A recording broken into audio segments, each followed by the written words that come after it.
This video is going to review specular and diffuse reflection. So yesterday you guys looked at the tinfoil example, or hopefully got a chance to do that.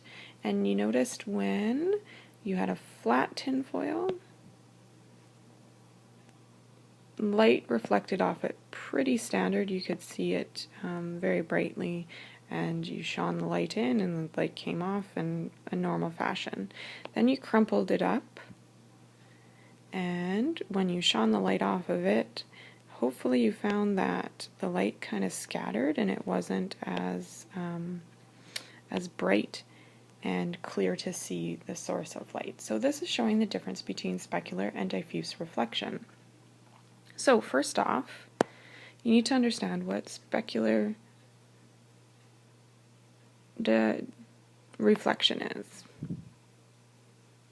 So specular reflection is the result of reflection off a smooth surface. So anytime you have a smooth, flat surface, this type of reflection, it follows the laws of reflection.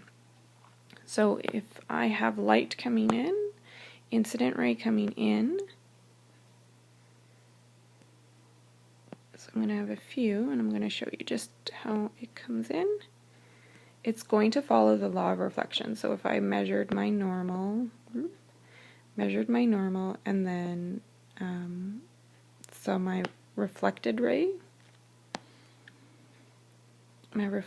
would come off at whatever degree the incident ray, ooh, that one's bad, would come off at the same angle as my incident ray.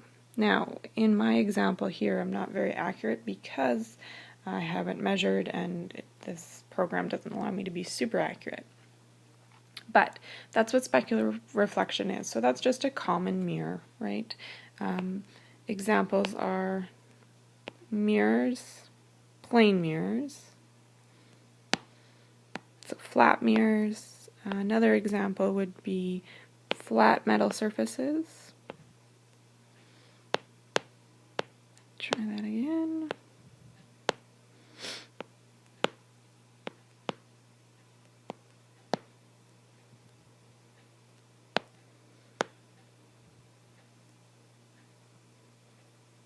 Okay.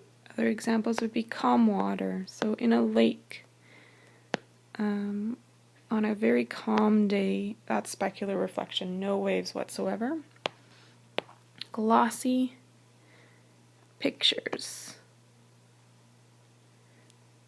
So it's that shiny finish on the pictures. I know we don't develop pictures like we used to, but if you do and you get that shiny, that's a glossy picture. That's a specular reflection. So that will, any reflection off those will follow the laws of reflection. The second type of reflection is diffuse reflection.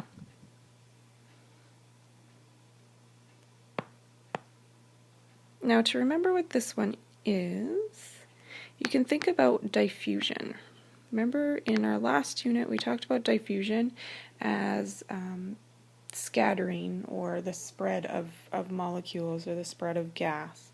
Well, diffuse reflection, a similar thing. What happens though is it's the spreading of light. So this is on rough surfaces. So initially when you look at the surface, it may not look like it's super rough, but if you zoom in microscopically, you'll be able to see that the surface is actually rough rather than smooth. So what happens here is the surface is rough, bumpy, or it may be a matte finish, so a flat non-glossy finish. What happens here is this type of reflection does not follow the law of reflection. So our light beams or our light rays still come in, but because it hits different points and it's bumpy, it doesn't necessarily follow the law of reflection. So it may reflect back, may bounce up at different angles, and that results in a fuzzy image. So a fuzzy image, you can still see a reflection, but it's still a fuzzy image. the rough surface caused the light to scatter. So examples of these would be, examples are your crumpled tinfoil from yesterday.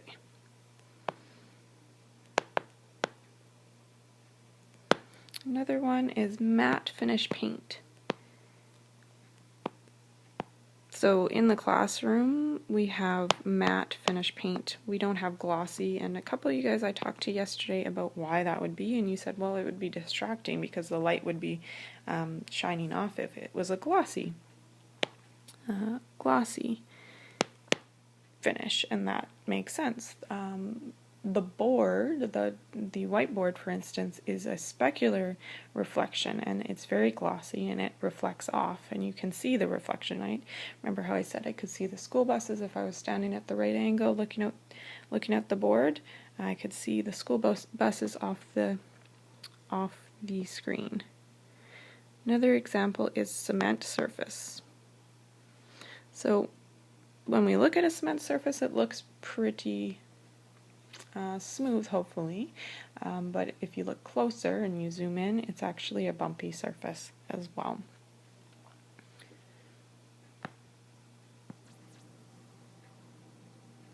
So throughout the video, I talked about some examples of specular and diffuse reflection. So what you're going to do next is you're going to look at two specific examples of specular and diffuse reflection in the real world. So the first one you're going to do is you're going to compare wet pavement to dry pavement.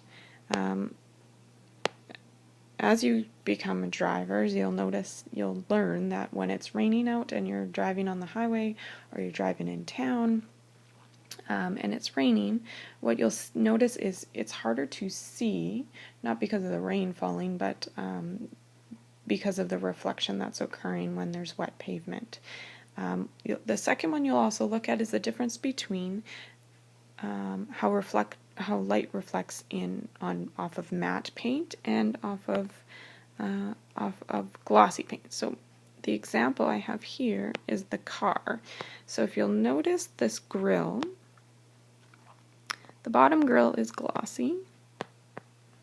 It's a glossy finish. Pen doesn't want to work today. Try it again. Glossy, and the top grille is matte. So what you're going to do is you're going to compare the difference between what's happening in terms of how light is being reflected there as well. Once you're done that, you're going to continue on and work on the formative assessment for this piece. If you have any questions, I'll be back tomorrow. Back in class tomorrow, and we can review some information. It is my goal that you get all of this work done by tomorrow so we can move on and be ready to go for the next topic.